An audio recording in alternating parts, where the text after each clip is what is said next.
बच्चों हमारा आज का टॉपिक होने वाला है फाइल हैंडलिंग, जो कि पाइथन के अंदर जिसका वेटेज बहुत ज्यादा है। 30 to 35% क्वेश्चंस यहां से बन सकते हैं, जो कि पाइथन का पार्ट है ना। जो 70% क्वेश्चन यहां से बनेंगे। पाइथन में यही बताया गया है कि 70% क्वेश्चंस पाइथन से बनने हैं, तो उसमें से भी 30-35% जो वेटेज है वो सिर्फ फाइल हैंडलिंग का है। तो आप समझ सकते हैं फाइल हैंडलिंग जो टॉपिक है इसकी इंपॉर्टेंस को समझ सकते हैं। हमें बात को समझना है फाइल हैंडलिंग का क्या मतलब होता है।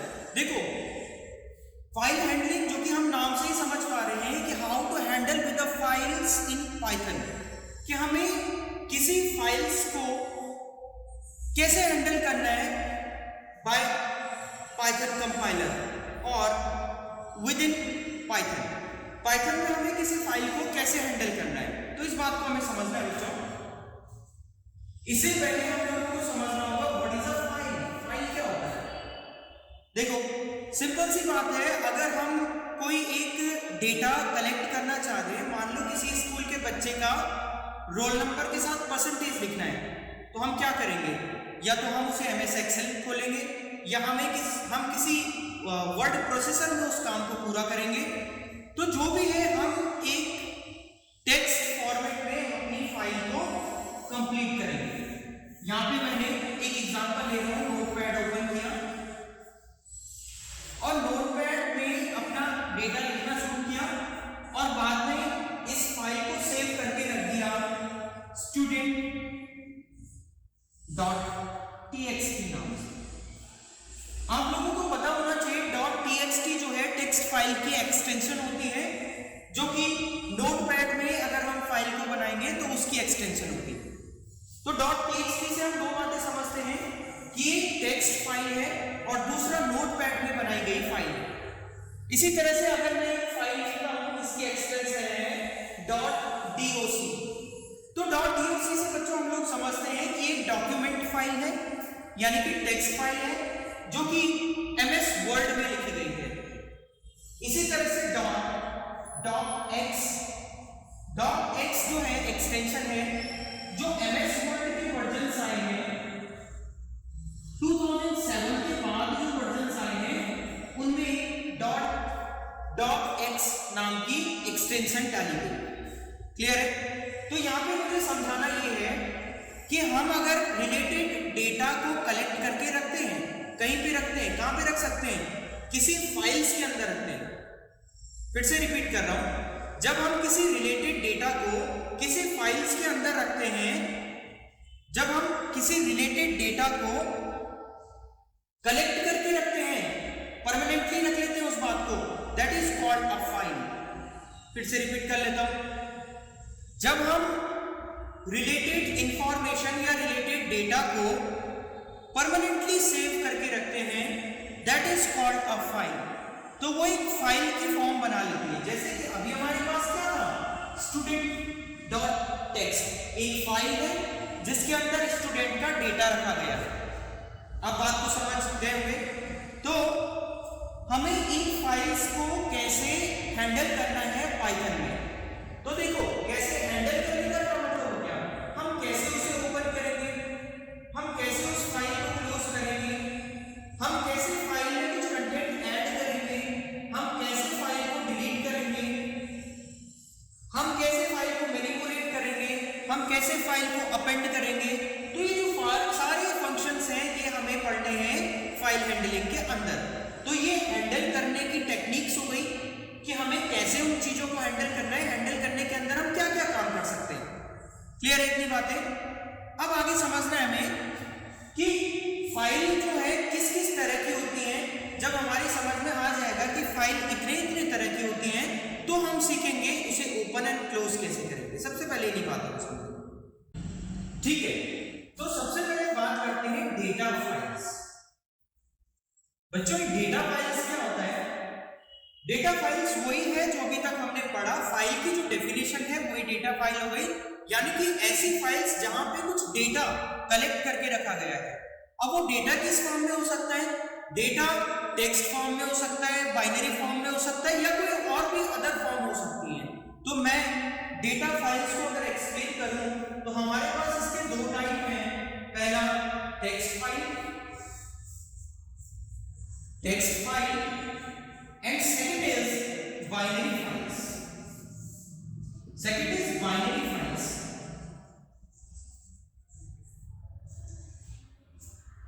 तो डेटा फाइल्स क्या हो गया था, जहां पे हम रिलेटेड डेटा को कनेक्ट करके रखते हैं, जहां पे हम रिलेटेड डेटा को सेव करके परमानेंटली सेव करके रखते हैं, that is called a data file. Data file के हम लोगों ने दो टाइप पढ़े हैं, first is text file and second is binary files. तो बच्चों टेक्स्ट फाइल क्या होता है, जहां पे हम अपने डेटा को टेक्स्ट फॉर्म में रखते हैं। पहले मैं इसकी बात कर रहा हूं टेक्स्ट फाइल की, जहां पे भी हम अपने डेटा को टेक्स्ट फॉर्मेट में रखते हैं। अब टेक्स्ट फॉर्मेट की जैसे मैंने एग्जांपल ca.txt में अपनी एक्सटेंशन सेव करके रखी है, या .doc में रखा, या .x करके रखा है, तो ये जहां पे एक्सटेंशन होल्ड करता है उसे हम टेक्स्ट फाइल्स कहते हैं। टेक्स्ट फाइल के क्या एडवांटेजेस है, क्या डिसएडवांटेजेस है, इसको समझने से पहले हम लोग समझ लेते हैं बाइनरी फाइल का क्या होता है। अब चाहे तो हम अपने डेटा को बाइनरी फॉर्मेट में भी रख सकते हैं। हमने टेक्स्ट फॉर्मेट में रखा, जिन्हें हमने टेक्स्ट फाइल कहा है, हम बाइनरी फॉर्मेट में भी अपने डेटा को रख सकते हैं। वहां पे भी कुछ अपने एडवांटेजेस होंगे और कुछ अपने डिसएडवांटेजेस होंगे। बाइनरी फॉर्मेट आप लोगों को पता है 10 की फॉर्म में अगर हम किसी डेटा को कलेक्ट करके रख लेते हैं तो बाइनरी फॉर्म्स हो गए, राइट। तो बेसिकली डेटा फाइल्स का मीनिंग हम समझ गए हैं। डेटा फाइल्स जहां पे हम अपने किसी रिलेटेड डेटा को परमानेंटली स्टोर करके रखते हैं वो डेटा फाइल्स हो गया। और उसके दो टाइप है, that is first is text type and second is binary types. Text हम समझ गए हैं, जहां पे हम अपने डेटा को टेक्स्ट फॉर्मेट में परमानेंटली सेव करके रखते हैं वो टेक्स्ट फाइल हो गया। और बाइनरी फाइल क्या हो गया, जहां पे हम अपने डेटा को बाइनरी फॉर्म में कलेक्ट करके रखते हैं वो बाइनरी फाइल्स। दो चीजें समझ गए। इस फ्लो चार्ट को आप अपनी कॉपी में बना लेना, इंपॉर्टेंट होगा आपके लिए। ओके, अब फिर हमारा डिस्कशन शुरू होगा टेक्स्ट फाइल्स पे, कि टेक्स्ट फाइल में हम डेटा को क्यों लिखते हैं और बाइनरी फाइल्स में हम अपने डेटा को क्यों लिखते हैं। देखो, अगर हम अपने डेटा को टेक्स्ट फाइल में लिख रहे हैं, टेक्स्ट फाइल में सेव कर रहे हैं, तो जो अगला यूजर होगा वो भी इजीली उस टेक्स्ट फाइल को समझ पाएगा, क्योंकि ये जो है हाई लेवल लैंग्वेज में लिखी जाएगी। और आप लोग अच्छे से जानते हैं what do you mean by high level language. High level language वो होता है जो ह्यूमन अंडरस्टैंडेबल लैंग्वेज होती है, मतलब ह्यूमन इस लैंग्वेज को इजीली समझ सकता है, चाहे वो मैं हूं, चाहे आप हो, चाहे अदर थर्ड पर्सन हो या कोई और यूजर हो। तो इसलिए टेक्स्ट फाइल को हम टेक्स्ट फॉर्मेट में लिखते हैं ताकि अदर यूजर भी उस चीज को समझ पाए और उसको हैंडल कर पाए। बाइनरी फाइल्स का मतलब हो गया लो लेवल लैंग्वेज, यानी कि ये मशीन लैंग्वेज हो गया, क्योंकि हम लोग जानते हैं कि जो मशीन लैंग्वेज है वो 10 की फॉर्म में काम करता है और बाइनरी फॉर्म 10 की फॉर्म में लिखा जाता है। तो ताकि मशीन इसको इजीली और जल्दी से समझ पाए तो हम बाइनरी फाइल्स की फॉर्म में अपने डेटा को भी रख सकते हैं। तो इन दोनों के अपने अपने एडवांटेजेस एंड डिसएडवांटेजेस हैं, आप लोग बिल्कुल अच्छे से समझ सकते हैं। अब हम पहले बात करेंगे टेक्स्ट फाइल की, how to open and close a text file. So first we discuss text files. Definition हम अच्छे से समझ चुके हैं, क्यों हम टेक्स्ट फाइल का यूज करते हैं इसे भी हम समझ चुके हैं। इसकी एडवांटेजेस क्या है कि हर कोई यूजर इस लैंग्वेज को समझ पाएगा, इस टेक्स्ट को समझ पाएगा, then they can treat accordingly. जब उस लैंग्वेज को वो समझ पाएगा, उस टेक्स्ट को समझ पाएगा, तो वो अपने अकॉर्डिंग उसके साथ ट्रीट करेगा, उसके साथ मॉडिफाई करेगा, राइट।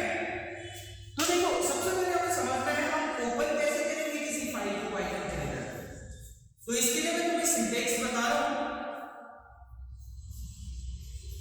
सबसे पहले आएगा file object name, file object name,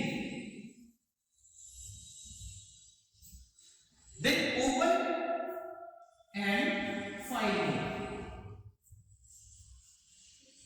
file. मैं एक एग्जांपल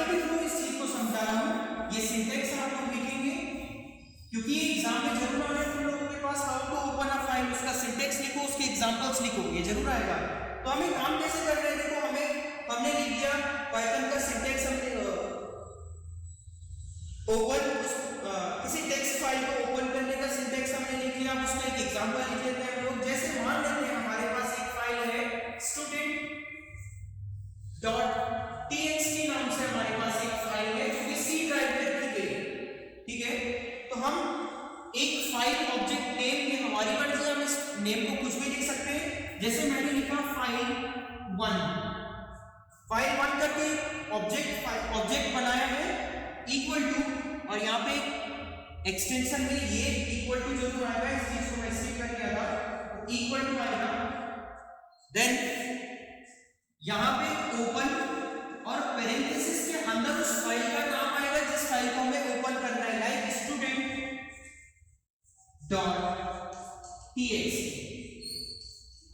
तो होगा क्या, हमारे पास ये वाली फाइल खुल जाएगी। Then we can easily manipulate the file name is student.txt। तब हम पाइथन के अंदर उस फाइल को इजीली मैनिपुलेट कर पाएंगे। क्लियर हो गई बात इतनी? तो बच्चों फिर से इस बात को समझ लो, ये जो फाइल 1 है ये फाइल ऑब्जेक्ट नेम है इक्वल टू ओपन पैरेंथेसिस, यानी कि जो ब्रैकेट्स लगाएंगे उसके अंदर उस फाइल का नाम लिखेंगे जिस फाइल को हमें ओपन करना। बच्चों मैं एक और एग्जांपल लेके चल रहा हूं, इस बात को बहुत अच्छे से समझना। एक फाइल ऑब्जेक्ट नेम बनाया मैंने, फिर से ये है फाइल 2 इक्वल टू ओपन, और मान लीजिए हमारी सेम फाइल है स्टूडेंट, तो हमने लिखा student.txt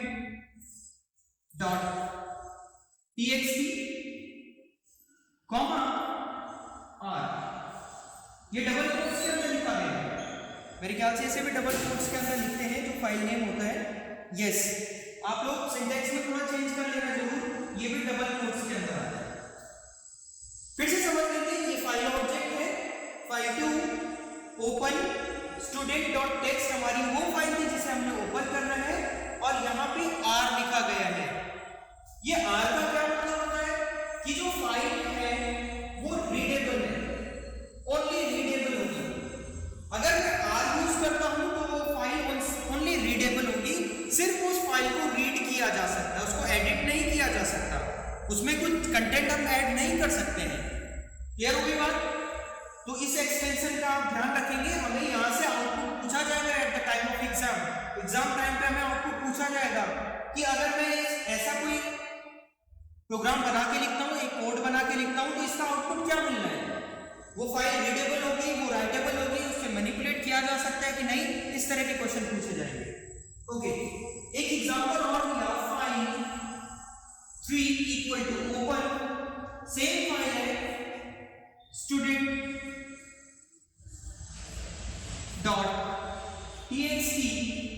कॉमा w।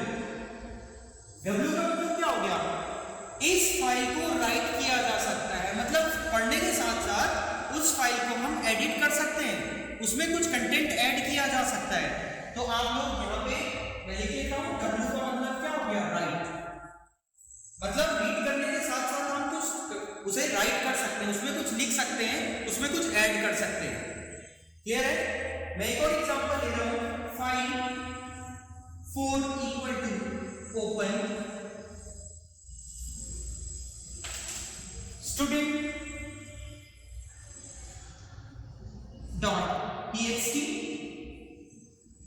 अपेंड। ये मैं ए पुट करवा रहा हूं, और ए का मतलब होता है अपेंड करना। अगर मुझे एक फाइल के साथ दूसरी फाइल अपेंड करवानी है, जोड़ देनी है, तो अपेंड ए का यूज करूंगा। तो आप ए से क्या समझ गए हैं? ए का मतलब हो गया अपेंड, ए का मतलब हो गया अपेंड, डी अपेंड। तो इन कंटेंट का मतलब आप लोग बिल्कुल ध्यान से समझिएगा। और ये हमारा जो फॉर्मेट चल रहा है वो टेक्स्ट फाइल का चल रहा है। बाइनरी फाइल का फॉर्मेट अलग होता है, टेक्स्ट फाइल का फॉर्मेट अलग है। R stands for read, W for write and A for append। तीन चीजें हम लोग पढ़ चुके हैं, इतनी बातें समझ आ गई होंगी। तो सिंटेक्स के साथ ये 3 to 4 एग्जांपल्स बिल्कुल अच्छे से समझ आ जाने चाहिए, ठीक है।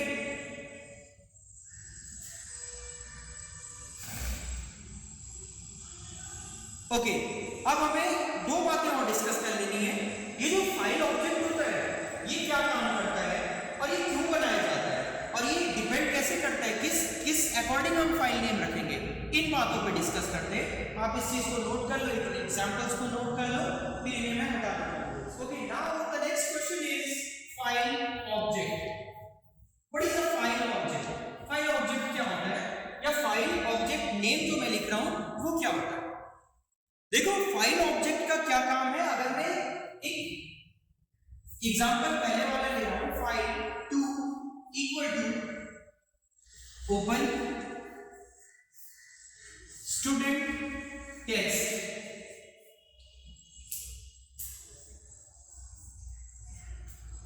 और इसको टर्मिनेट कर दिया। एक बात आप समझ लीजिए, अगर मैं किसी फाइल के अंदर R, W या A ना लिखूं तो क्या होगा, तो ये डिफॉल्ट फाइल जो है वो सिर्फ रीडेबल होती है। अगर मैं कुछ भी ना लिखूं तो वो R का काम करती है। R का मतलब क्या था, रीड करना, सिर्फ रीड करेगा उस फाइल को। तो ये डिफॉल्ट का मीनिंग क्या होता है, सिर्फ फाइल को रीड करना। ये भी एग्जाम में पूछा जा सकता है, ठीक है। अगर यहां आगे मैं कुछ भी ना लिखूं तो ये डिफॉल्ट केस हो गया, और डिफॉल्ट केस सिर्फ रीड का काम करवाता है। ओके, हम बात कर रहे थे फाइल ऑब्जेक्ट की। फाइल ऑब्जेक्ट इसे कहा जाता है और इसका क्या काम होता है। देखो, इसका काम होता है एक लिंक एस्टैब्लिश करना पाइथन एंड सिस्टम में जो फाइल रखी गई है student.txt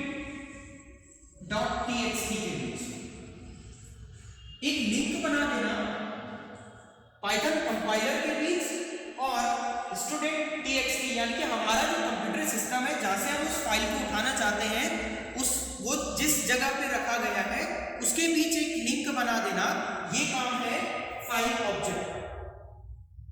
तो एग्जाम में पूछा जा सकता है 1 मार्क्स का कि what do you mean by file object और उसकी वर्किंग क्या है, उसका काम क्या होता है फाइल ऑब्जेक्ट का। तो फाइल ऑब्जेक्ट का काम बिल्कुल सिंपल है, एक लिंक क्रिएट करना, एक लिंक एस्टैब्लिश करना बिटवीन पाइथन कंपाइलर और the file that we want to open in the Python. Clear है ना, बिल्कुल आसान है। देन ओपन का मतलब हम लोग जानते हैं कि ओपन एक बिल्ट इन फंक्शन है, और इसको भी ध्यान रखिए, इसको लिख लीजिए साथ में, open is a built in function. ये एग्जाम में जरूर आता है, बिल्ट इन फंक्शन। तुम लोग इससे पहले वाले चैप्टर में बिल्ट इन का काम बिल्कुल अच्छे से समझ चुके हो कि बिल्ट इन का काम क्या होता है, और इस पैरेंथेसिस के अंदर उस फाइल को लिखा जाता है जिस फाइल को हम हैंडल करना चाहते हैं। Either we want to manipulate the file or delete the file or some other way. Clear हो गई इतनी बातें? तो जो फाइल हैंडलिंग में फर्स्ट टॉपिक था open files, how to open a file. Open किस तरह से किया जाता है, उसका क्या सिंटेक्स है, उसके क्या एग्जांपल्स हैं, R, W और A का क्या क्या मीनिंग है, फाइल ऑब्जेक्ट क्या होता है, ये बातें क्लियरली हमारी समझ आ चुकी है। बच्चों एक बात और समझ लेना, ओपनिंग फाइल के एक एग्जांपल में पिक कर रहा हूं, फाइल टू, ये फाइल ऑब्जेक्ट है, इक्वल टू ओपन, और यहां पे ये मान के चलते हैं कि हमारी जो फाइल है वो C ड्राइव में ना रख के वो E ड्राइव में रखी गई है। ये एक एग्जांपल ले रहा हूं, तो हम क्या करते हैं, E ड्राइव का जो पाथ होगा हम वो लिख लेते हैं। मान लेते हैं स्टूडेंट नाम से हमारी फाइल यहां पे रखी हुई है, student.txt नाम से हमारी फाइल यहां पे रखी हुई है, और ये एक रीडेबल फाइल है, ये मान के चलते हैं। इस एग्जांपल को तो बहुत अच्छे से समझ गए होंगे आप। ये जो नई चीज आई है, ये घबराने की जरूरत नहीं है, ये सिर्फ उस फाइल को जहां पे रखा गया है उसका पूरा पाथ हमें देना होता है, अगर वो फाइल C ड्राइव में नहीं है, राइट। ओके, अब मैं एक और एग्जांपल ले रहा हूं, दोनों में आप लोगों को अंतर बताऊंगा। File 3 equal to open R, E backslash student dot text, R। अगर मैं किसी फाइल नेम के आगे एक प्रीफिक्स आर यूज कर लेता हूं, बड़े ध्यान से समझना। अगर मैं किसी फाइल नेम के आगे एक प्रीफिक्स आर यूज करता हूं, प्रीफिक्स का मतलब हो गया पहले, फाइल से पहले एक प्रीफिक्स यूज करना, जो कि आर अगर मैं यूज करता हूं तो ये जो डबल बैक स्लैश होते हैं इसकी जगह पे मैं एक सिंगल बैक स्लैश यूज कर सकता हूं और वो मेरी फाइल ओपन हो जाएगी। क्या कहा मैंने कि अगर किसी फाइल नेम के आगे मतलब प्रीफिक्स यूज करता हूं दैट इज आर, अगर वो आर प्रीफिक्स होगा तो जो डबल स्लैश था उसकी जगह पे सिंगल स्लैश यूज किया जा सकता है। तो इस आर का क्या काम है, डबल स्लैश की जगह सिंगल स्लैश यूज करना। और बाकी इस आर का क्या काम था, ये पोस्टफिक्स है, इसका अपना पर्टिकुलर काम होता है कि फाइल को रीडेबल फॉर्मेट में बनाना, फाइल को सिर्फ रीड करने लायक बनाना। क्लियर है ना? तो अगर आप लोगों के पास ये एग्जांपल आता है तो आप लोगों को इसका क्लियर मीनिंग पता होना चाहिए कि प्रीफिक्स में अगर आर आएगा तो उसका काम होता है डबल बैक स्लैश ना लगा के सिंगल बैक स्लैश लगाना, और इस आर का अपना पर्टिकुलर काम वही रहेगा जो वो काम करता है कि फाइल को रीडेबल बनाना। इस एग्जांपल से हटके अब मैं आ रहा हूं closing files. Now closing a file in Python। किसी टेक्स्ट फाइल को Python के अंदर कैसे क्लोज करेंगे, ये बहुत सिंपल है। देखो एक बेसिक मीनिंग तो ये हो गया कि अगर जब भी हमारा, मान लो मैंने एक फाइल ओपन कर ली है, वो है स्टूडेंट टेक्स्ट नाम की फाइल, स्टूडेंट डॉट टेक्स्ट नाम की फाइल ओपन की गई थी, जिसमें मैं अपना पर्टिकुलर काम कर रहा था, यानी कि मैं उस फाइल को मैनिपुलेट कर रहा था, मैं उसको डिलीट कर रहा था, जो मर्जी मैं करूं उसके अंदर। क्लियर? बेसिकली मैं फाइल को हैंडल कर रहा था, लेकिन अब बारी आ गई उस फाइल को क्लोज करने की, तो हम सिंपली पाइथन कंपाइलर को क्लोज कर लेते हैं तो फाइल अपने आप क्लोज हो जाएगी। या फिर हम लोग जो स्टैंडर्ड तरीका यूज करते हैं वो ये है कि file handle dot close parenthesis, अब उस फाइल को क्लोज कर दिया गया है।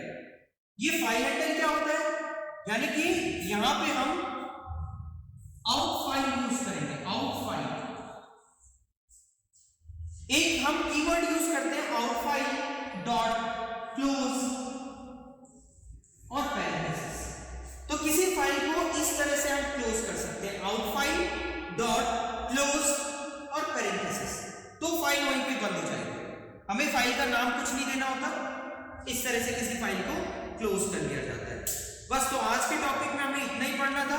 हमने सीख लिया कि टेक्स्ट फाइल को कैसे ओपन और क्लोज किया जाता है। क्लियर है? उम्मीद है बच्चों समझ आया होगा आप लोगों को ये लेक्चर। इस तरह से आगे भी मैं लेक्चर प्रोवाइड करता रहूंगा, आप कंटिन्यूअसली बने रहिए। फिलहाल इस वीडियो को एंड कर रहा हूं। Thank you so much.